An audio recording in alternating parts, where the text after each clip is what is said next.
AP రాష్ట్ర NRI SERP శాఖ మంత్రి కొండపల్లి శ్రీనివాస్, విజయనగరం జెడ్పీ చైర్మన్ మజ్జి శ్రీనివాసుల మధ్య వాడి వేడిగా వాగ్యుద్ధం జరిగింది. విజయనగరం జిల్లా పరిషత్ హాల్లో బుధవారం సర్వసభ్య సమావేశం జెడ్పీ చైర్మన్ చిన్న శ్రీను అధ్యక్షతన జరిగింది. నీటిపారుదల ప్రాజెక్టులపై విజయనగరం ఎంపీ కలిశెట్టి, బొబ్బిలి ఎమ్మెల్యే బేబీ నాయనలు అధికారులను ప్రశ్నించారు. ఈ సమయంలో విధాన కాస్త గాడి తప్పింది. మీ హయాంలోనే జరిగిందని మంత్రి కొండపల్లి, 7 నెలల పాలనలో మీరేమి ఒరగబెట్టారంటూ జెడ్పీ చైర్మన్ ఇలా ఒకరిపై ఒకరు ఆరోపణలు చేసుకోవడంతో హాల్ మొత్తం ఈ ఇద్దరి వాగ్దానాలతో దద్దరెళ్లిపోయింది. దాదాపు అరగంట సేపు ఒకరి పాలనపై ఒకరు దూషించుకుంటూ పైచేయి సాధించే తపనతో అటు మంత్రి కొండపల్లి, ఇటు జెడ్పీ చైర్మన్ల మధ్య మాటల యుద్ధం జరిగింది.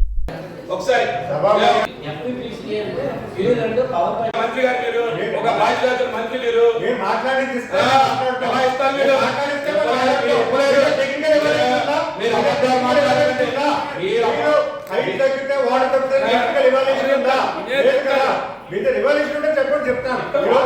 మేము పాజిటివ్ మాట్లాడుతున్నాము. వాటర్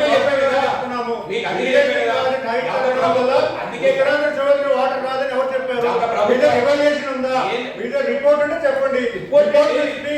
మీరు చెప్పక్కర్లేదు.